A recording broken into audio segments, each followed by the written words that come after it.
fin de troisième, début de lycée, ben là je suis percuté par le rap. Là où ça a explosé, 95-2000, 2015-2020. C'est l'arrivée des PNL, Jul, La Crime, tout ça et tout, Gradure en 2015. Et les magazines de rap ont disparu. Okay. Ils ont du budget. Là, quand tu me parles de l'immobilier, des restaurants, de rap punchline, de la banque, mon gars, comment tu fais? Explique-moi. Parce que là, t'as une vie à 200 à l'heure. T'as une vie à 200 à l'heure. Alors, alors, c'est quoi tes tips? Bienvenue, Rizwan. Merci d'avoir accepté l'invitation pour venir sur le podcast Vrai Reconnaît Vrai. Je t'explique le podcast et son principe.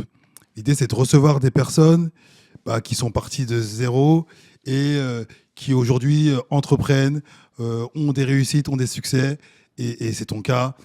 Tu nous parleras un peu de ton parcours et je vais te laisser te présenter. Et n'hésite pas dans cette présentation à rentrer dans les détails, à nous donner des informations qui vont permettre à notre audience de se dire, voilà, il a pu faire ses projets, réaliser ses rêves. Nous aussi, c'est un peu vraiment le message qu'on essaie de donner dans ce podcast Vrai Reconnaît Vrai. Avec plaisir. Voilà. En tout cas, j'essaierai de répondre le plus sincèrement à toutes tes questions et dire les choses franchement. Alors, petite anecdote, c'est qu'on se connaît. Ouais, voilà. En plus, on se connaît. On se connaît bien, on se connaît depuis longtemps. On s'est connus, je dirais, dans une autre vie, plutôt dans le monde de la musique. Beaucoup plus jeune. Même si on est encore jeune, mais beaucoup plus jeune. Beaucoup plus jeune dans le monde de la musique. Est-ce que tu peux nous raconter un petit peu ton enfance, ta fratrie, si tu étais bon à l'école, et peut-être même tes premières aventures entrepreneuriales, si elles ont été dans l'enfance. On t'écoute. Ok. Écoute, mon enfance, alors... je suis né en région parisienne, à Aulnay-sous-Bois, l'hôpital Robert Ballanger, beaucoup le connaissent. Comme moi. Il y a beaucoup de mecs qui sortent de là-bas. Voilà, tu vois. Donc Robert Ballanger. Et après, mon père était ouvrier dans une usine qui a déménagé dans le sud, dans le Var. Et du coup, mon enfance, moi, donc j'avais 3 ou 3 ans et demi quand j'arrive là-bas, à Toulon. On a grandi en cité, mais dans le sud, quoi, tu vois. Donc de mes 3 ans jusqu'à mes 11 ans à peu près, tu vois. C'est là où j'ai connu vraiment le quartier, tout ça et tout. Mais version sud avec la plage et tout, c'est quand même plus cool que les Parisiens qui n'ont pas la plage. Voilà. Donc du coup, voilà, c'est là-bas où je fais mes armes, où j'apprends. Mais ce qui est intéressant quand même, c'est que moi, j'ai vu, quand je suis vraiment très très jeune, vraiment enfant, au début, il n'y a pas forcément la vague d'immigration tout de suite dans le sud. Donc j'ai connu un peu le truc où tu es le seul basané en classe, où tu vois le racisme primaire que tu peux connaître un peu, tu vois. Et petit à petit, après, voilà, quand on rentrait dans les fin des années 80, début des années 90, là, il y a la vague on était un peu plus. Donc ça arrivait à l'époque dans le sud, là-bas, ça arrivait beaucoup du Maroc, Sénégal, Algérie et tout. Ouais. Donc tu te retrouves avec... Mais au début, j'ai connu un peu, j'ai été victime de ça, quoi, quand on doit se ranger 2 par 2 et que ton camarade, entre guillemets, blanc de peau veut pas se mettre avec toi. Ou quoi. Donc, c'est des trucs qui te marquent quand même, tu vois. Et parce qu'après, il y a une suite, c'est pour ça que je pense que derrière, quand j'arrive dans le rap et tout, c'est dans un premier temps pour dénoncer, tu vois, il y a des choses aussi que tu vis quand tu es enfant et que tu as envie d'exprimer après. Donc je pense qu'il y a un lien de cause à effet, tu vois, d'avoir connu ça enfant et dans le sud, tu vois, la France. Donc du coup, voilà, et après, nous, on grandit en quartier, tout ça et tout. Et dans les début des années 90, là-bas, mon père, l'usine fait faillite, il est au chômage, donc il préfère remonter en région parisienne pour retrouver du boulot. Donc après, on est revenu et c'est là où j'ai grandi dans le 7-7, essentiellement, à Mitry. Donc voilà. Avec combien de frères et sœurs Donc voilà, j'avais un grand frère, un petit frère et une petite sœur. Donc une fratrie de 4. On est 4. L'école. Donc comment ça se passe, l'école, donc quand je suis en primaire, primaire c'était, on va dire, normal. Et je sais pas pourquoi, quand je rentre au collège, j'ai un déclic et je me dis l'école c'est important. L'école c'est important et tout. Tu vois, je me dis, mes parents parlaient beaucoup, ma mère en l'occurrence disait si vous voulez vous bâtir un avenir sérieux, ça et tout, faut bosser et tout. Et j'ai eu un déclic arrivé au collège et 6e, 5e, 4e, 3e, j'ai vraiment fait le boulot, quoi. Tu vois, c'est-à-dire que je me rappelle des trucs qui te marquent quand t'es jeune. C'est quand ma mère venait avec moi pour récupérer le bulletin. Le prof lui disait ça va durer 5 minutes, il y a pas grand chose à dire. Il a eu les félicitations. Parfait, ça et tout. Donc j'ai eu la niaque vraiment au collège, j'ai eu un déclic. Je pourrais pas t'expliquer pourquoi, parce qu'en primaire j'étais normal, je dois dire j'étais dans la moyenne, dans la norme, mais arrivé au collège j'ai vraiment excellé de la 6e à la 3e, tu vois, le brevet, les doigts dans le nez. Et du coup bon élève, toute ta scolarité ou et voilà, et tu après, t'es percuté un petit peu par la vie donc là, le collège, ça se passe à fond. De banlieue. Et quand j'arrive au lycée, fin de troisième, début de lycée, ben là, je suis percuté par le rap.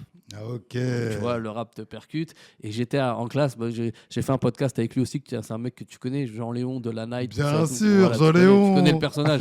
Et on se connaissait déjà au collège, mais je tombe dans sa classe au lycée. Okay. Lui aussi, c'était un bousier de rap et tout, il rappait et tout aussi, il faisait des prods, il rappait. Donc on se mettait au fond de la classe, on écrivait des textes. Donc là, tu vois, c'est l'année où, mes premières années lycée, parce que du coup, j'ai retapé ma seconde à cause de ça, bah, c'était, on était un peu pris par le rap, on allait en studio, on découvrait ce que c'était. C'était pour nous à l'époque, c'était un truc de fou, de pouvoir s'enregistrer, sortir un truc sur un CD et tout. Donc on avait un studio à la MJC qui avait ouvert à ce moment-là. Donc on était plus intéressé par ça que par l'école, tu vois. Donc arrivé au lycée, ça a freiné un peu. Après, j'ai fait un bac STMG, ce qu'on appelle STMG aujourd'hui, que j'ai eu, BTS et tout. Mais le lycée m'a ralenti un peu. À quel moment tu te dis que tu vas lancer un média comme aujourd'hui qui cartonne, que tu vas devenir un entrepreneur, on va parler après de ce que tes restos, etc. À quel moment est-ce que déjà à cette époque, au lycée, tu savais ce que tu voulais faire ou pas du tout? Si t'écoutais mes parents et ma mère en l'occurrence, elle aurait kiffé que son fils soit médecin. Donc j'ai essayé au départ. J'arrive en seconde, mais je me fais les maths, tout ça et tout, c'était trop dur. Je reviens à la réalité, je ferais ça, c'est pas pour moi. Donc au début, quand je suis au lycée, l'entrepreneuriat, pas tout de suite, tu vois, mais plus en BTS. Quand j'arrive en BTS, moi j'ai fait un BTS force de vente. Et du coup, je découvre ce que c'est le marketing, sortir un produit, le commercialiser, le distribuer, tu vois. Enfin, t'apprends plein de choses. Les 4P à l'époque, ça s'appelait les 4P, produit, prix, distribution, enfin c'est place en anglais. Et donc il y a des trucs que tu commences à découvrir, tu te dis putain, c'est lourd en fait, tu vois. Avant de sortir un produit, il y a tout un process, tu découvres tout ça. Et je me disais, moi à ce moment-là, quand j'étais en BTS, si un jour je me lance et que je lance un truc, faudra avant tout que ça me passionne. Tu vois, j'aimerais pas partir sur un gros projet d'entrepreneuriat alors que tu n'as pas la passion à la base, tu vois, du produit ou du service que tu vas proposer. Donc je savais, et j'aimais le rap. Donc on s'est connus à cette époque-là, où on rappait, tout ça et tout. Et du coup, je me suis dit, putain, ça serait bien de faire un truc dans le rap, mais je savais pas quoi.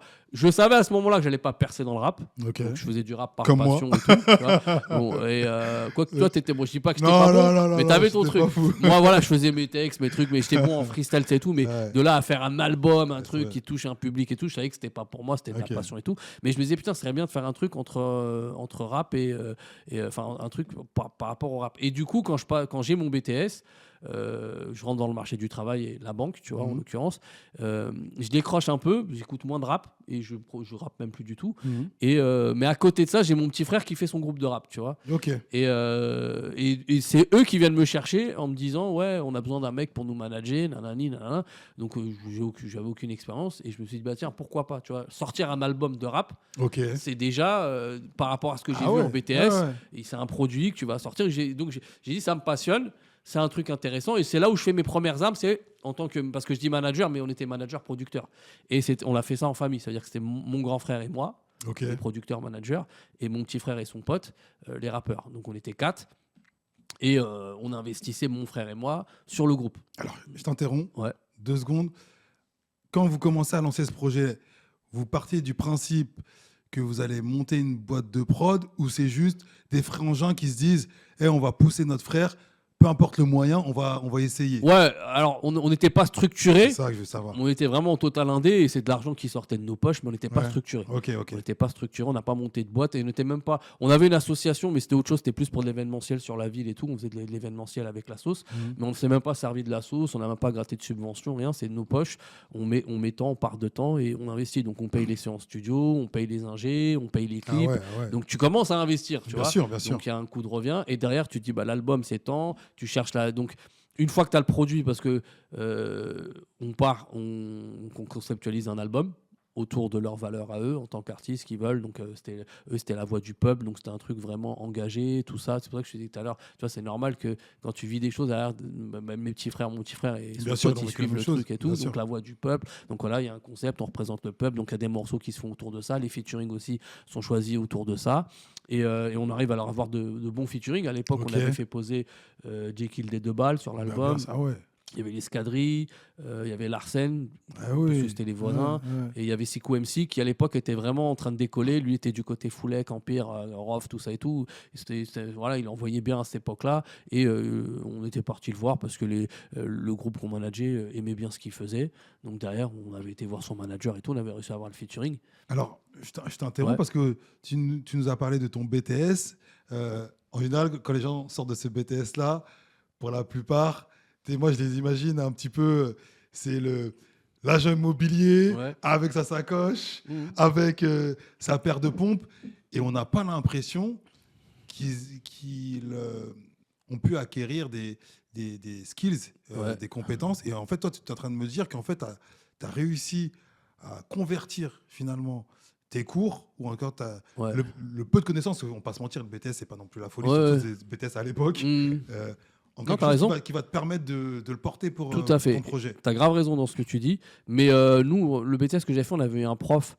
D'ailleurs, s'il regardera la vidéo, parce que je l'ai sur LinkedIn, il me suit, c'est Rachid Oualadj. Il nous a vraiment, lui, c'était un passionné, par exemple, de ce qu'il faisait, les cours de marketing, vente, etc. Il était vraiment très, très bon. Et vraiment, il nous a transmis ce truc-là de, tu sais, le côté entrepreneuriat, je pense qu'il vient de lui, en fait. Tu vois, il nous a vraiment bien expliqué aujourd'hui comment commercialiser un produit. Donc, c'est un truc qu'il nous a transmis. Alors, ça dépend des BTS, mais lui, en tout cas, il a réussi à bien nous transmettre ce truc-là. Et tous, autant qu'on était dans la classe, on avait envie d'entreprendre à ce moment-là, tu vois, parce qu'il nous a vraiment bien transmis le truc. Mais par contre, c'est vrai que tu as raison. Mais moi, quand je sors avec mon bac plus 2, quand je sors avec mon bac plus 2, je sais qu'il y a différents secteurs d'activité dans lesquels on peut travailler, agent immobilier, téléphonie, faire du phoning, tout ça et tout. Mais moi, dès le départ, je sais que je veux bosser en banque. Ok. Tu vois, parce que je connais, si tu veux, comment ça fonctionne. Tu rentres par la petite porte, tu es conseiller grand public ou à l'accueil, et puis tu gravis les échelons. Et je sais qu'en interne, quand tu rentres dans la banque, tu peux encore passer des diplômes. Et ça, je t'en parlerai après, parce que j'avais déjà on va dire, cette stratégie en tête, tu vois. Okay. Je sais que la banque, c'est quelque part un bon secteur d'activité où si tu t'y prends bien, tu peux bien évoluer en interne et en plus te faire avoir recours à des parcours diplômants et des vrais diplômes. Donc, je savais que je voulais aller vers là. Mais par contre, tu vois, encore une fois, là, quand je sors avec mon BTS, on est en 2004, j'envoie des courriers, tu sais, des CV partout, des 3/4 des banques sans même me recevoir. Ils refusent ma candidature. Ton nom de famille, ton prénom. Bah, voilà, on y vient. Parce que j'avais mon pote. C'était un Antillais, tu vois, mais prénom Guillaume Bordelais. Tu vois ce que je veux dire? Guillaume Bordelais, tu sais pas que. Ah ouais, c'est pas qu'il est noir. Voilà. Et lui, et en plus, on avait vraiment le même parcours, on a fait le même BTS avec les mêmes stages. Donc je peux pas dire, ouais, mais il y a peut-être un truc. Le CV est identique. Et lui, il était reçu. Et je me rappelle que lui, il sort on a le BTS au mois de. Ouais, en juin. En septembre, ou octobre, il est chez Groupama. Et moi, je suis en train de galérer, tu vois, et on ne me reçoit pas. Donc, à l'époque, ce qui est bien, c'est qu'il y a un déficit dans tout ce qui est scolaire et tout. Et j'arrive à être prof en bac pro BEP. Je crois que c'était à Épinay-sur-Seine, BEP vente, bac pro commerce. Okay. Mais je continue à côté de ça à envoyer. Et la banque qui m'a recruté, c'était peut-être l'avant-dernière de la liste de toutes les banques, tu vois. Donc j'ai eu cette chance de pouvoir passer l'entretien. Et moi, j'étais très bon à l'oral. Donc du coup, l'entretien et tout se passe bien. Et boum, je commence en banque, tu vois. Je commence à travailler en banque. Mais je sais que je vais dans ma tête, je sais que je vais aller là-bas. J'ai une dalle de fou. Et le but, c'est d'évoluer rapidement et prendre des postes et tout, tu vois. Et tu te dis pas, je vais aller en banque pour pouvoir justement financer mes projets à côté. Perso, ok. On n'est pas sur le pro, mais ouais, je sais que tu vas en banque, bah forcément, tu as des taux employés. Et je sais que l'immobilier, tu vois, tout ça, moi, je sais que l'immobilier, ça rapporte. Tu vois, pareil, dans les cours qu'on a à l'époque, qu'on a pu avoir, on nous montrait les courbes de la bourse, les courbes de l'immobilier. Et l'immobilier, que ça monte ou que ça descende, mais sur du long terme, tu prends sur une période de 10 ou 15 ans, ça fait que monter. Okay. Il peut y avoir des cracks, des trucs, mais si tu prends sur une période de 10 ans, ça fait que monter. Et sur une période de 20 ans, c'est encore pire. Tu vois ce que je veux dire? Ça, tu l'avais compris. Je l'avais compris. Je dis, voilà. Okay. Parce que on dit, ouais, investir dans la pierre, oui, mais pourquoi? Parce que c'est une valeur sûre et que tu regardes la courbe sur 10 ans, 20 ans, 30 ans, c'est que ça fait que monter. Il y a des périodes où ça rebaisse, tout ça, mais ça fait que monter. Donc, je savais que j'allais investir là-dessus. En rentrant en banque, tu as des taux employés. Ça va t'ouvrir aussi ton esprit là-dessus, dans tout ce qui est business immobilier, etc. Donc, tout ça, je l'avais préparé, tu vois. Mais à côté de ça, je savais que j'allais faire aussi entreprendre à côté dans un truc qui me plaît. Et la musique, le rap, c'est un truc qui me plaisait. Donc, quand ils viennent me chercher pour les trucs, donc c'est une première étape. Donc, on investit des sous. Et donc, comme je te disais, on réalise un album. Mais le truc le plus dur dans ça, c'était de trouver la distribution. Tu sais, aujourd'hui, le physique, la vente physique, c'est plus aussi important qu'avant. Donc aujourd'hui, un jeune qui rappe, il peut très bien, même de lui-même, mettre son projet en streaming et tout, ça peut être bien compliqué. Mais nous, à notre époque, quand on sort le projet, c'est dans les années 2010. Le physique, le CD, le truc de voir, il y a encore le Virgin Megastore quand ils sortent, eux, tu vois, de suite Clé Swick, tu dois connaître. Donc de voir ton truc dans les bacs avec ton truc en tête de gondole, tout ça, où ils font des, tu sais, sur des quand la Fnac ou le Virgin de ta ville te met en avant dans le rayon, ils te mettent un vrai truc, tu vois, en avant et tout. Donc tout ça pour nous c'était important, tu vois. Et du coup, on a vraiment galéré. C'était la Fnac de D'aulnay-sous-Bois, voir ton CD ça dans fait les quelque rayons. chose, tu vois, quand tu passes devant et tout. À Paris Nord. Donc du coup, nous c'était ça. Mais le problème, c'est que nous, les rappeurs étaient, le groupe, ils étaient très jeunes. Je crois que quand ils sortent on sort leur premier album, ils ont même pas 20 ans, tu vois. Donc tu vois, des fois, dans les messages, dans les thématiques, on pouvait leur reprocher d'être un peu trop jeune, pas forcément mature et tout. Donc on a galéré un peu à trouver une distrib, mais dès qu'on l'a trouvé, on était hyper content parce que le deal était bien. C'était, je crois, 70-30. On avait investi et on avait pressé 2000 exemplaires. Et les 2000 exemplaires se sont écoulés sur l'année. Tu vois, on a fait une bonne première semaine, mais après sur l'année. Et du coup, les frais engendrés, on avait réussi à les amortir et même faire un peu de bénéfice. Donc, tu vois, c'était un premier truc dans la musique qui nous a permis d'avoir un premier pied à l'étrier et de comprendre comment fonctionne le business, tu vois. Et donc, du coup, quand on est là-dedans, bah forcément, on développe plein de contacts. D'accord. Et moi, mon premier truc où j'ai vu qu'il y avait une faille dans le game du rap, dans le rap game, c'était les médias. C'est-à-dire que je suis arrivé à une période qui était vraiment transitoire. On est dans la fin des années 2010. Toi qui as connu le rap depuis très longtemps, années 90, il y avait combien de magazines de rap à l'époque ? Il y en avait 3 maximum. Même plus, tu es RER Radical, tu étais sur 10 magazines Groove, c'est vrai, RAP, tout, il y en avait plein. Mais vers la fin, il y en avait plus. Oui, voilà, mais je te parle dans le début. Début d'année. Fin 90-2000. On sortait à la librairie, tu avais plein de trucs, plein de rappeurs qui faisaient les coups, les rap quinri, rap français, et tout. Et du coup, nous, on arrive dans une période transitoire où là, à ce moment-là, il en reste un ou deux. Je crois même, je te dirais même un, tu vois. RAP, celui qui s'ouvrait en deux, il était encore là, et peut-être un deuxième, mais tout est en train de s'éteindre. Et il y avait les médias rap du web qui arrivait, mais c'était pas forcément bien organisé. Par moment, tu sortais un clip, le clip il était mis en ligne que 10 jours après, parce que souvent tu avais un ou deux mecs qui géraient le truc, donc il y avait une forte demande qui arrivait. Donc c'était bien, il y avait quelques sites de rap à l'époque, Rap 2K, Rap Impulsif, Bouscapé qui était déjà là, Rap Elite, mais t'en avais beaucoup de sites, mais tout le monde n'était pas bien organisé. Et j'ai vu, tu vois, qu'au niveau de l'édito, c'était un peu light. Tu vois, que ça manquait d'édito. Il y avait Bouscapé qui était déjà bien en place, mais les autres, tu vois, c'était peut-être du relais de clip, pas forcément traiter l'actualité du moment, pas forcément faire des dossiers de presse, faire des contenus, création de contenu. Et donc, du coup, à l'époque, donc il y avait un forum qui s'appelait Rap de Tess, et eux, ils étaient très forts dans les relais de clip et très forts sur les réseaux sociaux. Ils avaient déjà compris, ils avaient un coup d'avance. C'était 2 mecs qui géraient ça, et donc un qui viendra mon associé après, mais qui était très fort, parce que même moi, le matin, quand je me levais, je faisais toper sur Facebook grâce à Rap de Test, les nouveautés qui sortaient, tout ça et tout. Je disais, putain, ces mecs-là, ils sont forts. Et on se parlait déjà à l'époque quand j'envoyais des clips pour mon petit frère, pour son groupe. Donc on était déjà connectés sur Facebook, Messenger. À l'époque, il y avait encore MSN. Tu vois, MSN. À belle époque. On parlait encore sur MSN. Et un jour, on se retrouve, lui et moi, à parler. Et donc là, mon frère qui rappe avec son pote décide d'arrêter. Pour des raisons qui le concernent lui. Il veut mettre fin à ça. Et donc du coup, je me retrouve un peu dans le feu de l'action, mais sans avoir grand-chose à faire. Parce que du coup, eux, ils sont plus trop productifs. Et moi, j'ai plein de contacts, plein de trucs. Et donc ce média-là, Rap de Test, qui est un forum. Et on commence à parler, lui et moi. Donc on est là, on est en 2010. On parle et tout, et il me dit ouais putain, j'aimerais bien pousser le truc plus qu'un forum, j'aimerais faire de l'édito, créer du contenu, mais moi j'habite Nancy. Et il faudrait un mec sur Paname. Il était très très fort. Moi j'avais vu qu'il était très fort sur les réseaux sociaux. C'est là où j'ai vu que par rapport aux autres, il se démarquait parce qu'il était très très fort sur les réseaux sociaux. Et je lui dis bah écoute, moi si c'est juste investir dans une caméra, on peut y aller. Et là je commençais à manager Siko MC. Comme on avait travaillé ensemble sur l'album de mon petit frère, donc Siko MC, ça a été un accélérateur. Tu vois, à l'époque, il faisait plein de premières parties, La Fouine, Rof, il était en truc partout. Donc, moi j'étais actif avec lui en fait, tu vois. Et donc du coup, je filmais des trucs avec lui, des fois ses concerts. Donc j'avais accès aux artistes et tout. Et du coup, il me dit ouais, j'aimerais bien que tu vois qu'on commence par développer la partie interview, nanani, nanana. Et à cette époque-là, t'as La Fouine qui sort La Fouine vs Laouni. Donc lui, il est au prime de sa carrière. Il est au prime de sa carrière. Et Sekou fait une première partie de son concert. Enfin, non, je crois c'est Canardo. Il y avait Canardo qui faisait un concert. Sekou était là-bas. Donc je fais Canardo en premier en interview, tu vois, qui était déjà dans Banlieue Sale. Ils avaient leur petit truc et tout.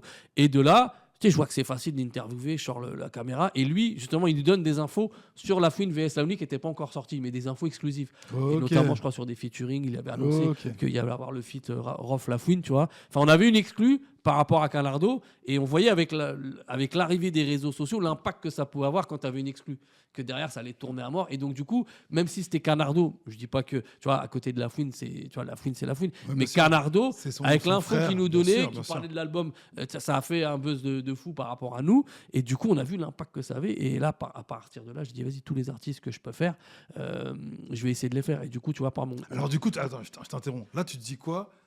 Sur un coup, ouais, t'as un déclic et tu te dis on y va tout droit. Et limite, je te dis, ça a l'air, le potentiel est plus intéressant que de produire des rappeurs. Non, je te dis la vérité.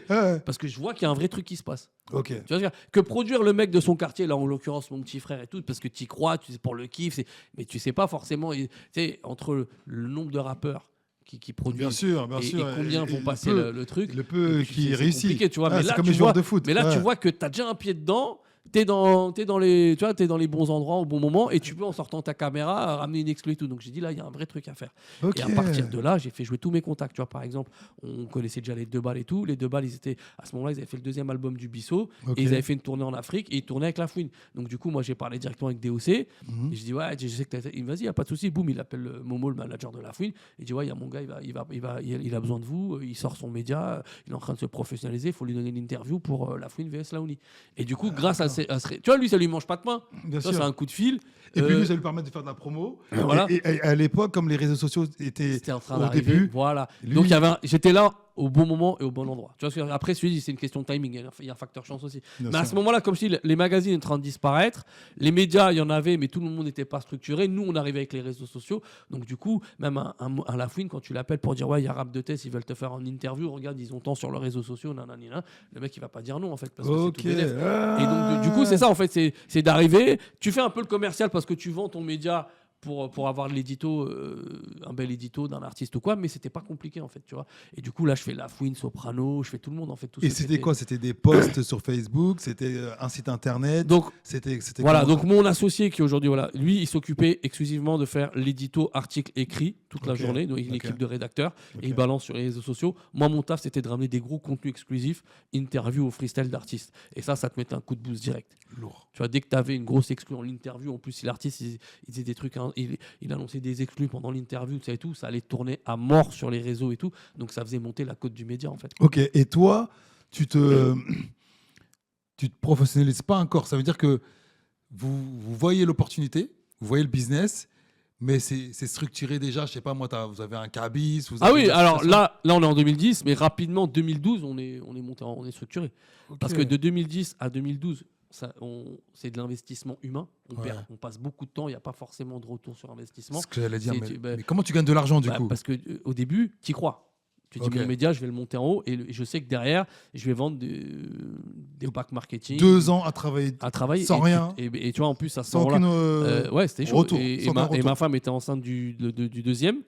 En plus, tu vois, 2011, 2012, et moi je suis H24 dans les studios le soir à chercher des exclus, une interview, un freestyle, un truc. Et c'est à cette époque-là où je connais tout le monde, Fianso, c'est tous les mecs qui ont émergé après, mais je traîne avec eux en studio. Dès qu'ils ont une séance avec des rappeurs, featuring, je vais, boum, j'essaie d'avoir des exclus, freestyle, interview. Donc je ramène beaucoup de contenu. Et 2012, il se passe un truc. Parce que vraiment, l'essor des réseaux sociaux, on arrive avec des Facebook, on a 2 pages qui cartonnent sur Facebook, on a la page Rap de Test qui est quasiment à 500, 600 000 abonnés. On avait lancé une page qui s'appelait Les meilleurs punchlines du rap français, qui était à plus d'1 million déjà, tu vois. On est très très fort sur les réseaux, les maisons de disques le voient, les labels indépendants le voient, et à partir de là, on commence à nous prendre du marketing sur les sorties d'albums. Et là, je me suis structuré rapidement et tout, quoi, tu vois, pour pouvoir facturer, faire les choses carrées. 2 ans de travail acharné, sans compter, et avec cette... objectif de se dire à un moment il faut que ça paye. Et l'alignement des planètes, parce qu'un petit peu c'est ça aussi. C'est ça, oui. Ouais, il y a eu ça aussi un peu. Bien. Et du coup, quand tu te retrouves à structurer, c'est quoi l'objectif du média? C'est de se dire parce que là, du coup, les autres médias aussi explosent. Hein. Je pense que Bouscapé commence à exploser. À ce moment-là, Bouscapé, il faut dire ce qu'il est, c'est une marque depuis 2005. Faut les mettre, pour moi, c'est à part. Ils sont là, ils sont arrivés dès le début, ils étaient même rapidement structurés, et tout. Mais tu vois, à cette époque-là, je te parlais de rap impulsif, rap touquet, et tout. Eux, ils n'ont pas pris le tournant des réseaux sociaux. D'accord. C'est comme ça que je fais mon analyse, tu vois. Et du coup, il y a eu plein de médias, Endaoud, tu vois, Tonton Marcel, et tout. Petit à petit, ils se sont essoufflés aussi, tu vois. Parce que eux, c'était pas structuré pour le coup. Voilà, alors je sais pas, mais ça manquait peut-être de structure, d'organisation, de réseaux sociaux, etc. Et nous, là, on a été bons, c'est sur les réseaux sociaux. Donc, tu as eu, à un moment donné, 3-4 grosses marques qui se sont démarquées des médias. Donc, il y avait Bouscapé, il y avait Rapélite qui ont bien continué, Rap de Test. Après, tu avais les radios comme Génération, tu avais 2-3. C'est vrai, Génération, ils étaient aussi sur le web, tout ça et tout. Donc, tu avais 4-5 médias urbains qui faisaient bien le taf et on en faisait partie, quoi, à cette période-là. En plus, les années 2010, ça devient un peu le second âge d'or du rap. Ouais. En tout cas, pour moi, je sais pas ce que tu en penses, même si certains te diront des nostalgiques, les années 2000, c'était plutôt pas mal. Moi, j'ai souvent tendance à dire que les années 2000, excusez-moi, c'était pas terrible du tout. Ouais. Il y a des très bons trucs qui sont sortis, mais on était beaucoup sur du commercial, passé en radio. Il n'y avait pas ce côté indépendant où les gens vraiment donnent leur réalité et leur vision. Et en les années 2010, grâce aux réseaux sociaux, on a pu avoir toutes ces nouvelles têtes qui sont arrivées avec leur vision, leur touche, sans se poser la question de si je vais passer sur Skyrock ou passer sur quel truc. Et grâce aux réseaux explosés, et vous avez participé un peu à cette vague des années 2010. Alors moi, juste, je nuancerai un peu ce que tu dis, donc c'est vrai, mais pour moi, 2010, il y a tout ça, il y a l'arrivée des réseaux sociaux, des web, des médias web, etc. Mais pour moi, il y a beaucoup de rois sans couronne aussi à cette époque-là. Ouais, mais les années 2000. Mais ouais, parce que si je passe à regarder, il y a FIF qui a fait un documentaire. Ouais. Et justement, c'est sincèrement ce que tu dis. Dans son documentaire, il reconnaît qu'il y a 2 âges d'or. Mais pour lui, il y a eu le premier âge d'or, c'est 95-2000. Ouais, moi aussi. Ouais. Et le deuxième, c'est 2015-2020. Totalement. Il fait le parallèle, tu vois. Parce que 2015, c'est l'arrivée du streaming, les disques d'or, tout ça et tout. Vrai, et juste avant, tu as beaucoup de rois sans couronne. Je parle de Nesbill, je parle de Sally, je parle de Mac Taylor, il y a eu beaucoup de rois sans couronne, tu vois. Parce qu'il n'était pas. C'était le timing, tu vois ce que je veux dire. Il y avait l'arrivée d'Internet, tout ça et tout, mais en termes de vente, si vraiment tu regardes les ventes et tout, là où ça a explosé, 95-2000, 2015-2020. C'est l'arrivée des PNL, Joule, La Crime, tout ça et tout, Gradure en 2015. Et 95-2000, tu as tous les mecs, Sectora, tout ce qui est sorti. Ouais, bien sûr, tout ce qui était mainstream. Tu vois, donc c'est vraiment ça. Mais par contre, entre les deux périodes, c'est-à-dire à partir de 2000, l'arrivée d'Internet et tout, le fait de pouvoir télécharger illégalement des albums et tout, ça a compliqué la donne, tu vois. Ouais. Donc ça a été compliqué. Et après 2010, il y a l'arrivée du net, ça et tout. Mais pour moi, c'est une période où il y a beaucoup de rois sans couronne aussi. Enfin, c'est mon avis. Mais toi, quand tu construis ton média, il y a quand même beaucoup de gens qui mettent de l'argent dedans, parce que pour pouvoir avoir du marketing sur ton site, il faut qu'il y ait des personnes qui se disent, il y a encore de l'argent à se faire dans la musique. Oui. Parce que moi, j'ai l'impression que fin des années 2000, donc 2006 jusqu'à 2010 justement, au contraire, les gens ils se disent la musique c'est compliqué, si tu n'es pas dans une major, si tu n'as pas signé, c'est mort. Alors que des années 2010, 2012, 2013, l'arrivée de Caris, l'arrivée de la trappe, etc., on sent que tout le monde en voit. Et donc toi, t'es là au bon moment parce que tout le monde veut prendre de la sponsor chez toi. Très clairement, tu as bien résumé le truc. C'est que les maisons de disques, comme je te dis, les magazines de rap ont disparu. Ils ont du budget. En plus, à l'époque, ça signe en indé, mais ça signe aussi beaucoup en licence directement avec la maison de disques, en artiste et tout. Donc, c'est eux qui gèrent les budgets marketing des artistes. Et du coup, il faut qu'ils investissent. Et quand ils voient des médias faire le taf sur les réseaux sociaux, comme eux-mêmes, ils tombent des fois, ils découvrent des artistes. Moi, à l'époque, il y a des gens de maison de disques qui m'ont dit, tu m'as fait découvrir MHD. Tu vois, MHD, quand il balançait son 7.5, c'est là, j'ai plus le nom exact du titre, mais tu vois, ce titre-là, on l'a vraiment bien... Champions League et tout, on l'a bien relayé. Et des gens de l'industrie qui m'ont dit, on l'a découvert. Donc ils voient, on sait faire le taf, on maîtrise les réseaux sociaux, donc ils investissent, tu vois. Et c'était la bonne période. Ok, du coup ton média il explose. Ouais.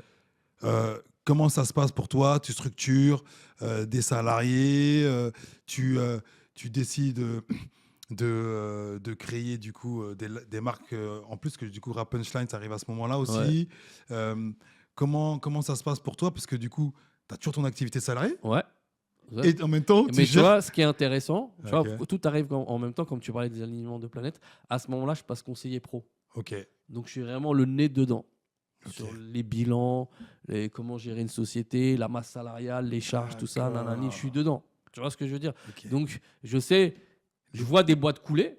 Ok. Parce que ils sont gérés dans Ça mon arrive, portefeuille. ouais. Et je vois des boîtes exploser, je prends, je parle avec des sages, des mecs qui ont de l'expérience, des trucs. Donc, tu apprends de tout ça. Et moi, rapidement, ce qui est intéressant dans notre domaine, déjà, il faut savoir une chose. Dans le domaine des médias, que ce soit télé, radio et même le web aujourd'hui et tout, tu as énormément de main-d'œuvre, de stagiairisation, de bénévoles qui veulent apprendre. Ok. Et ça, moi, j'ai compris, il ne fallait pas le négliger. Ok. Donc tu donnes la chance à des jeunes et en même temps, ça te permet d'avancer dans ton média. Voilà. Aujourd'hui, tu mets une story sur Instagram et tu dis, voilà, recherche de caméraman, de cadreur, quoi, tu vas avoir une masse de candidats.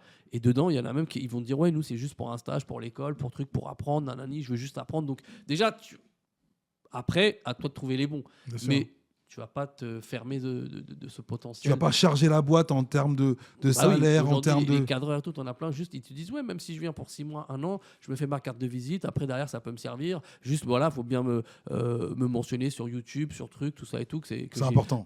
Donc, on le fait, nous, ça, il n'y a pas de problème, tu vois. Mais derrière, le mec, il te propose de venir bosser. Alors, après, il faut pas faire que ça. Et après, deuxième, nous, il n'y a jamais une masse salariale. C'est beaucoup de personnes en freelance qui nous facturent. Ok. Tu vois, on préfère. Comme ça, il n'y a pas d'engagement, on peut arrêter à tout moment, c'est un partenariat. Mais tant qu'on peut tenir comme ça, c'est mieux. Tu vois parce que d'avoir trop de masse salariale, surtout que tu es sur un truc de médias, tu es prestataire déjà toi-même. Moi, j'ai toujours flippé de ça, tu vois. Ouais, en tout cas, dans ce domaine-là. Et du coup, tu te retrouves avec donc, un média qui tourne bien. Combien de followers à l'époque? Donc, combien, alors peut-être aujourd'hui même, parce que je dis à l'époque, mais est-ce que ça n'a pas baissé, je suppose? Non, ça n'a pas baissé, ça fait que monter. Ouais. Mais rapidement, ce qui a fait tourner la tête de tout le monde, hein, je te parle des artistes jusqu'aux maisons de disques, c'était notre page Facebook à l'époque, avant l'arrivée d'Instagram et tout. Okay. La page Les meilleures punchlines du rap français, à l'époque, c'était déjà 3 millions d'abonnés, tu vois. Génial, ah ouais. Et je te parle de 2013 à 2000, on a fait ça en 3 ans, 2016 quoi. On était déjà à 3 millions d'abonnés en 3 ans, tu vois. Et la page a cartonné, c'est-à-dire que dès que tu balançais un truc dessus, ça tout prenait, le monde le voyait. Okay. À l'époque, les gens étaient quasiment tous que sur Facebook. Après, il y a eu l'arrivée d'Insta, Snap, Twitter. Twitter, c'était déjà là, mais on va dire que ça s'est beaucoup plus démocratisé là dernièrement. Les gens aiment bien donner leur avis, le top tweet, tendance, tout ça et tout. Mais à l'époque, c'était pas autant, tu vois. C'était beaucoup Facebook. C'était énormément concentré Facebook, YouTube. Ok. Tu vois. Sur ce... Parce que on parle de ce premier business, mais moi, je sais que tu as commencé aussi après à diversifier. Donc, sur cette base de Rap Punchline, toi, qu'est-ce que tu vas faire d'autre? Comment tu... Donc, quand je suis... Voilà. Donc, c'est important que tu en parles. Donc, Rap de test, nous, à l'époque, on fait... Donc, parce que avec mon associé, à l'époque, quand tu as un site web, les pubs qui apparaissent là sur Google AdSense, ça s'appelle, c'est hyper bien rémunéré. Donc après, ça serait plus mon associé qui pourrait t'en parler, mais tu sais, il y a les histoires de RPM, tout ça et tout. Ça fait vraiment bien en termes de clics. Et comme Facebook ne bridait pas l'audience, parce que maintenant il bride, tu vois, quand tu mets un lien externe, c'est pas, tout le monde ne va pas forcément voir. Mais à l'époque, il n'y avait rien de tout ça. Donc quand tu balançais, tu pouvais avoir 100 000 clics dans la journée sur ton article, et c'est énorme, tu vois, quand tu as un site web et que tu as du Google AdSense. Donc lui, c'était mon associé, il gérait plus cette partie-là. Et il était très jeune. À l'époque, il est à peine majeur. Il doit avoir 17 ans. Et il prend énormément de thunes grâce à ça. Parce que lui, c'est sa partie à lui, de faire les articles et tout. Et on a fait un peu de conneries. Tu vois ce que je veux dire? Ce qu'aujourd'hui, ils appellent du putaclic. Tu vois, c'est-à-dire que des fois, tu relayes des infos. Bon, l'info est vraie, mais tu vas mettre un titre un peu aguicheur. Et trucs. Pour que les gens cliquent. Voilà. Mais sauf que derrière, pour moi, ça a entaché un peu l'image du média. Donc c'est pour ça qu'en 2015 ou 16, on décide on lâche le nom Rap de test et on revient avec Rap Punchline.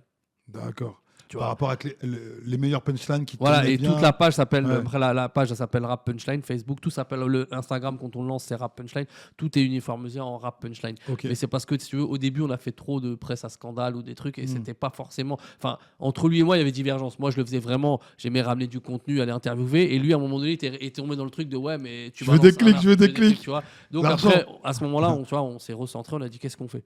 Si on continue comme ça. Le média il tient 1 an ou 2 ans, puis personne va vouloir bosser avec nous. Bah oui, le mec, aujourd'hui, tu le reçois, tu fais une interview. Et 2 mois après, il a un truc, une baston, une bagarre, un truc avec une meuf, tu le mets en gros. Tu peux pas bosser comme ça. Après, les mecs, ils vont plus. Tu sais, c'est un microcosme le rap quand même. Tu vois, tu bosses avec les mêmes personnes. C'est pas comme dans la presse People ou tu vois. C'est quand même assez. C'est concentré, donc tu peux pas te permettre. Voilà, et tu peux pas permettre d'agir comme ça. Donc on a pris une décision et on l'a appelé Rap Punchline. Mais dès le départ, on a su que si on le faisait, comme on avait des réseaux sociaux balèzes, on voulait. Donc le plus gros projet de Rap Punchline, c'était l'application qu'on a sortie en 2017, parce qu'on a fait énormément de téléchargements. Ça a été, même au niveau business, ça nous a rapporté beaucoup de faire, en plus du site web et des réseaux sociaux, avoir une application où tu as toute l'actualité du rap. On était les seuls à le faire à l'époque, tu vois. Lourd. Donc ta plus grande difficulté, c'est finalement, ça a été de gérer cette image de marque, voilà, et de la maintenir pour qu'on puisse venir sur ton média. D'ailleurs, c'est l'enjeu des médias. Ah oui, c'est ça. C'est de savoir jauger, en fait, tu vois, sur est-ce que ça, je vais relayer, est-ce que c'est bon de le faire, est-ce que ça entache pas l'image du média, est-ce que ça va pas me fermer des partenaires derrière. Donc, tu vois, c'est toujours ce truc-là de savoir bien jauger et de traiter l'actualité. Et aujourd'hui, on traite vraiment que l'actualité, rap, musique et tout. On fait très, très peu même de clash, et des fois, on n'y va même pas, quoi. Tu en dis, ouais, c'est pas forcément bon de... Est-ce que tu parles de tes chiffres, de ton CA? Est-ce que Rap Punchline, c'est... Ouais. Je peux t'en parler, il n'y a pas de souci. Dis-moi. Donc, à notre prime, je vais te parler, parce que tu vois, aujourd'hui, pour moi, on n'est plus forcément... On relaye l'actualité. Et là, tu vois, si tu veux, pour moi, il y a un nouvel ère qui est en train d'arriver. Il y a tous les streamers, Twitch, tout ça et tout. Et ça, on n'est pas encore dessus, tu vois. Okay. Donc, pour moi, on n'est pas à notre... On est bien, mais on n'est pas à notre prime. Quand on était à notre prime, sans forcément te donner de chiffre d'affaires, sache qu'on a voulu nous racheter. Des boîtes ont voulu nous racheter. À l'époque, on a sorti l'application et tout, et ça parlait de une somme à 6 chiffres minimum, tu vois. Non mais dis-moi, 10, 15 millions. Non, on a voulu, à un moment, au plus haut, on est monté à 500 000. On nous a fait une proposition à 500 000. D'accord. Tu vois, 500 000. Ok, très bien. 1 an après qu'on ait sorti l'application. Ok. Tu vois ce que je veux dire. Donc, et nous, on a dit non. Ok. Parce qu'en vrai, les 500 000, ouais, tu les faisais, on les faisait peut-être pas dans l'année, mais en 1 an et demi, on les fait. On les fait. Si tu veux parler de chiffres, voilà, en 1 an et demi. Et aujourd'hui, quand tu fais une valorisation de boîte, une valorisation de boîte, c'est sur 3 ans. Donc, c'est 3 ans de chiffre d'affaires. Donc, tu vois, on s'est dit... Tu multiplies le CA par un quotient selon le domaine auquel tu appartiens. Bah oui. Et donc, non, c'est trop peu. Donc, voilà. Mais on savait, comme on avait vu les magazines de rap aussi disparaître et tout, qu'à un moment donné, il faut se recycler, il faut tenir. Bien sûr. Mais on s'est dit, voilà, lâcher le truc pour 1 an et demi de CA, est-ce que ça vaut vraiment la peine? Un exemple aussi que je te donne, quand je te parlais de Google AdSense, sache que Google AdSense, il y a des mois, ça pouvait nous ramener entre 10 et 15 000 euros par mois, juste en faisant de l'article. Tu vois, avec du clic. Donc, juste ça, sans parler de marketing, maison de disques, de brand content. Quand on a sorti l'application, on a eu notre premier gros partenariat avec une marque, c'était eSport, pour FIFA 2018. Tu vois, ça, c'est des gros contrats. Tu vois. Donc, on a pris des thunes.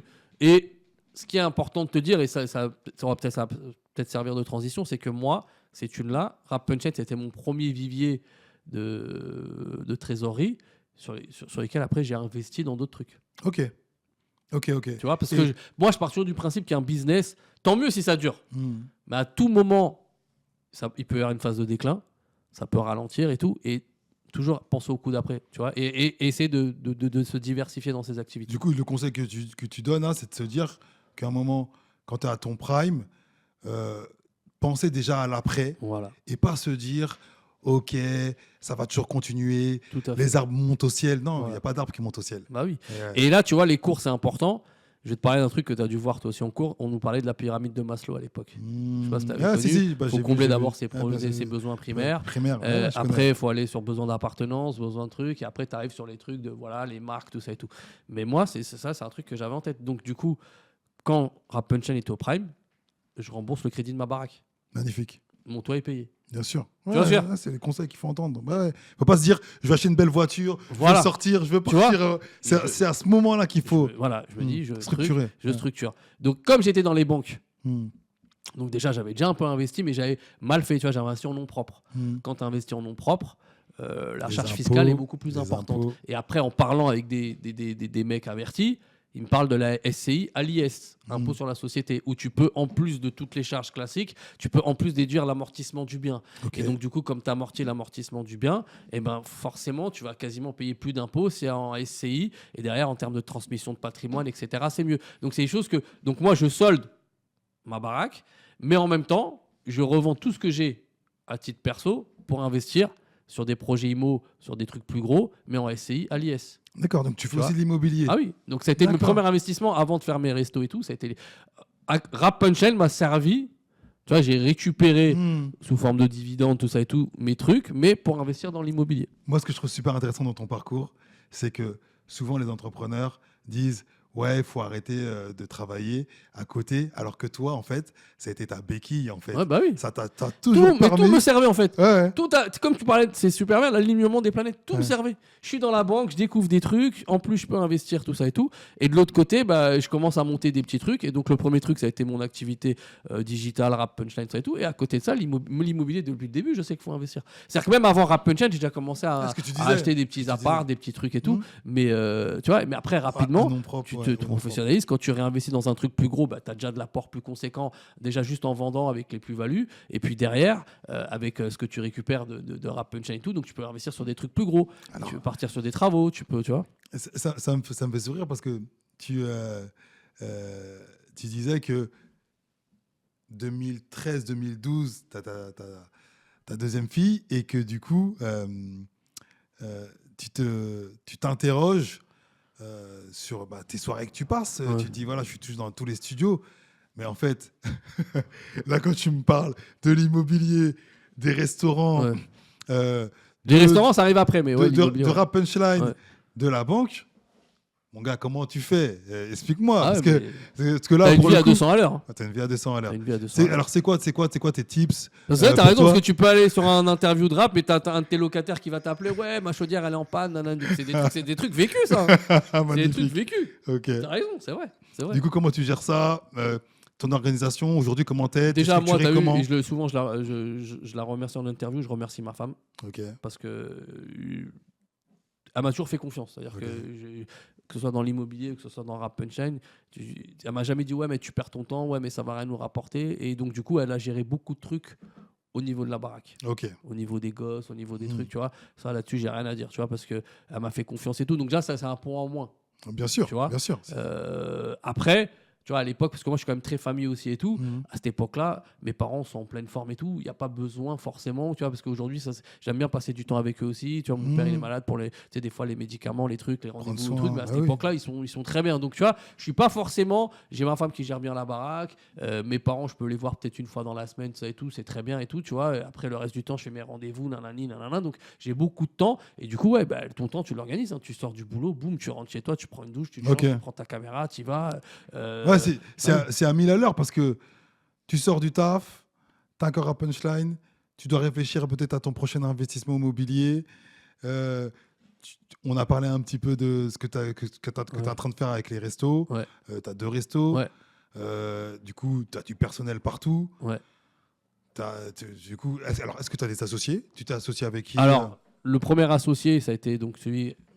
Ça a suivi le truc, celui qui gérait les réseaux sociaux et tout. Il aime pas trop que je dise son prénom, donc c'est pas que je vais parler en il, celui. Voilà, il n'y a pas de souci. Mais parce que lui est vraiment très en mode. Il ne pas savoir, ok. Et tout. Discret. En tout cas, lui, mais ça a été comme un petit frère. Ça a été limite, parce que je l'ai connu, je crois qu'il avait 16-17 ans.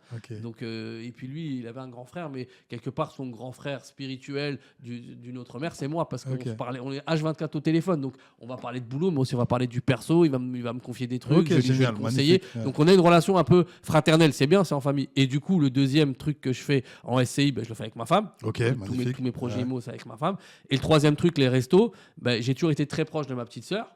Tu vois, ma petite sœur, j'ai toujours été très très proche. Mais du coup, mon beau-frère, son mari, il avait le truc pour la restauration. Et naturellement, je me suis associé avec lui en fait. Et moi, j'ai jamais mis un pied en cuisine, par exemple. Tu vois. Je lui ai dit, tu veux, parce que du coup, on a ouvert des franchises dans des trucs type KFC, halal, tu vois. Et je lui ai dit, si tu veux, regarde, j'ai dit, j'ai investi tout, mais je te mets associé. Le mec a rien à sortir. Je dis par contre, ce que je vais te demander, tu gères tout pendant une pige. Non mais au-delà de ça, pendant une pige, tu vas aller bosser dans tous les comment c'est un chicken spot le premier, tu vois, pour comprendre comment ça marche pendant une pige. Je veux que tu saches tout, de la caisse jusqu'à la cuisine, tout. Une machine qui tombe en panne, parce que je ne mettrai pas un pied en cuisine. Et donc si t'es chaud, on le fait, et je t'associe avec moi 50-50. Parce que tu vas le prendre, même avec quelqu'un de ta famille, tu vas le prendre en salarié. Mais il va se contenter de travailler comme un salarié, en fait. Il va pas s'il n'est pas intéressé au résultat, il va bosser comme un salarié en fait. Tu vois. Toi, tu penses que c'est important d'intéresser au résultat? Si tu l'intéresses au résultat, forcément, il va plus bosser de la même façon, tu vois, parce qu'il est intéressé au résultat.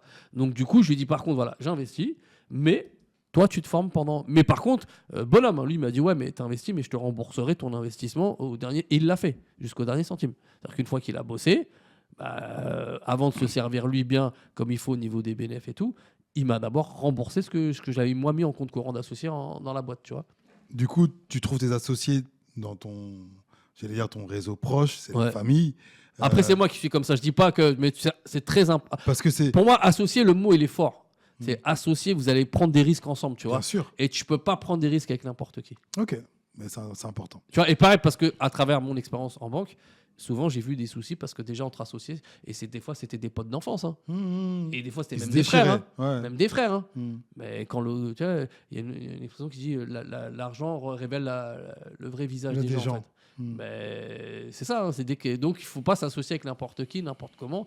Et tu vois, avec ma petite sœur, j'ai vraiment cette relation grand frère petite sœur, tu vois. Elle m'écoute vraiment, tu vois, et même dans des décisions qu'elle a à prendre dans sa vie, elle va toujours me solliciter. Donc je savais que j'avais ce truc là où je peux faire confiance, tu vois. Mais même malgré ça, au départ, faut se réunir, faut débriefer, faut pas, tu vois, quand il y a un truc, il n'y a pas de non-dit en fait. C'est important de se dire les choses et d'avancer dans le même sens. Ok. On arrive un peu vers la fin de cet échange. J'aimerais savoir effectivement, toi aujourd'hui, c'est quoi tes futurs projets? Là, on comprend, voilà, multi-entrepreneur, t'es parti de zéro, donc du coup, ça fait plaisir de voir des parcours comme les tiens. Tu te projettes dans quoi? C'est quoi tes rêves? Tu vas aller où? Alors, si on parle businessment parlant, franchement, au niveau du média rap, sans aucune prétention, je pense avoir fait le tour. Ok. Tu vois, y a un artiste que j'ai pas interviewé. Quand je l'aurais fait, je dirais que je pourrais reposer la manette. C'est Booba, tu vois. Ça a failli se faire à un moment donné. Ça s'est pas fait, mais la porte n'est pas fermée, tu vois. Donc quand je l'aurais fait, je dirais c'est bon, je peux poser la manette. J'ai fait tout le monde, tu vois. Magnifique. Hormis ceux qui veulent pas parler, comme PNL, tout ça et tout. Bien sûr. J'ai vu tout le monde. Soit j'ai fait du contenu en immersion, soit du contenu interview. J'ai fait tout le rap français, tu vois. Donc dans mon média, je pense l'avoir exploité. Après, on peut toujours l'exploiter encore plus, tu vois, mais je pense avoir fait le tour. Ok. Par contre, ce qui m'intéresserait, tu vois, c'est de partir sur un projet. Avec une grosse plateforme de streaming, sur un gros documentaire en plusieurs épisodes. Ok, d'accord. Tu vois, ça c'est un truc qui peut m'intéresser. Ok, tu veux rentrer dans du contenu vidéo, limite aussi série, un peu pédagogique. Pédagogique, ok. Tu vois, parce que par exemple, alors, tout à l'heure on parlait du documentaire de FIF, mais il a été plus fait, excusez-moi, il a été plus fait, je pense, pour un public spé. Parce qu'il rentre vraiment dans le détail, la technique, les ingénieurs, tout ça et tout. Mais tu vois, je sais que le nom, il y a un documentaire sur Netflix, c'est un mec qui est parti, qui a retracé toute l'histoire du rap américain. Ah d'accord, non, j'ai pas vu. Je sais plus ce que c'est. Il revient de tout, d'Africain Bambata jusqu'à aujourd'hui. Je vais aller regarder. Il est vraiment bien fait, tu vois, et c'est sur Netflix. Un truc comme ça peut me botter, tu vois. Parce qu'en plus, moi, je connais tous les anciens, tous les nouveaux. Ok, donc tu peux faire le pont, la liaison. Voilà, tu vois. C'est un exemple que je te donne. Mais tu vois, ça peut être sur un autre axe. Du hip-hop. Voilà, parce que c'est un truc que je maîtrise. Tu vois. Donc, et avoir un vrai deal avec une grosse plateforme. Aujourd'hui, il n'y en a pas 10 000 en France. Tu as Netflix, tu as Amazon, tu vois. Une des deux, moi, ça me va. Avoir un vrai deal. En plus, je côtoie des personnes qui bossent avec eux, dans ce milieu-là. Donc, c'est pas impossible. Mais il faut que le truc soit intéressant. Donc ça c'est ce qui t'anime aujourd'hui. Voilà.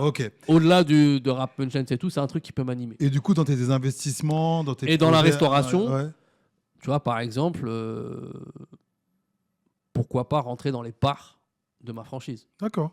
À l'échelle nationale, internationale. Très clair. Voilà. Ok, magnifique. Parce qu'il y a des choses à faire. Pour parler de Chicken Spot, tu vois, c'était la première franchise halal en France. Chicken Spot. Ah bon? Aujourd'hui, tu en as je sais pas combien. Ok. La première franchise de halal. Poulet. Ouais, mais halal. Tu parles de franchise halal. Ok. Tu parles de franchise halal. Alors moi, pour le marché du halal. Moi, j'ai reçu Hakim Betotman. Il est arrivé après.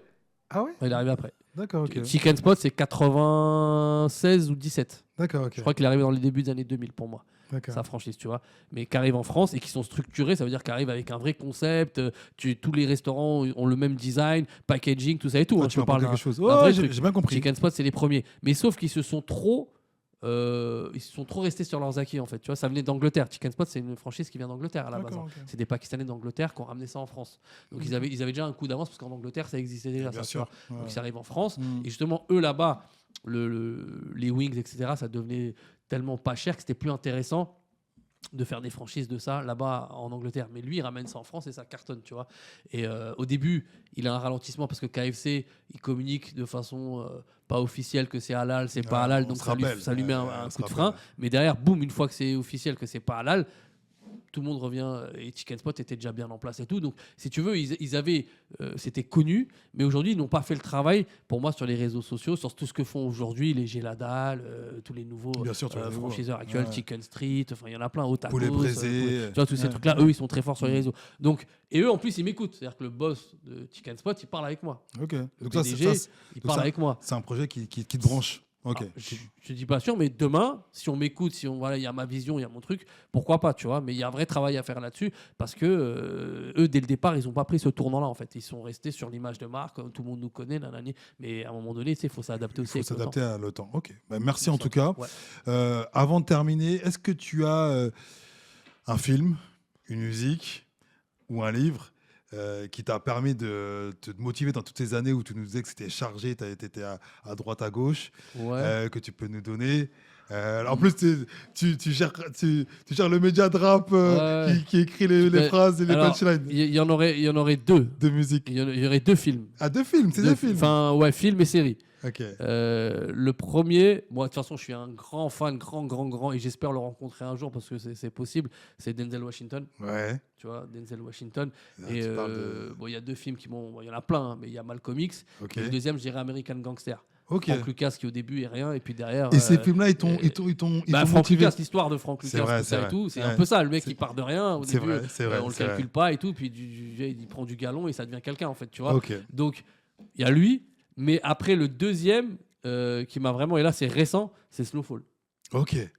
Ah ouais. Snowfall. Alors avec encore une Frank fois, c'est de la drogue, c'est Sense. du truc et tout. Ouais. Mais comment il se développe, la prise de confiance, tu vois, le fait de gérer des équipes, de s'affirmer, de trucs, tu sais, au début c'est ces personnes, tu vois. Ouais. Et puis du jour au lendemain, enfin pas du genre, ça met du temps, tu vois. Il se prend des bananes, les trucs et tout. Et ben c'est deux trucs moi qui m'inspirent. Alors effectivement, c'est tout ce qui est narco, etc. Mais dans l'attitude du personnage, qui lâche pas l'affaire, qui y croit, qui truc, ben c'est des personnes qui m'ont inspiré, tu vois. Ok. Bah écoute, merci beaucoup. Ouais, pas de souci. Je laisse un dernier message du coup à notre audience en leur disant de s'abonner s'ils ont apprécié le podcast, s'ils ont apprécié l'entretien avec Rizwan. Laissez des messages, des commentaires, des likes, poussez la chaîne, partagez. C'est important. On va faire tourner nous aussi. Vas-y, merci. Et puis, je te remercie vraiment beaucoup. Ouais, moi aussi, avec plaisir. Merci beaucoup. Comme ce soit, t'hésites pas, les gars. Merci beaucoup. À bientôt. Bonne soirée.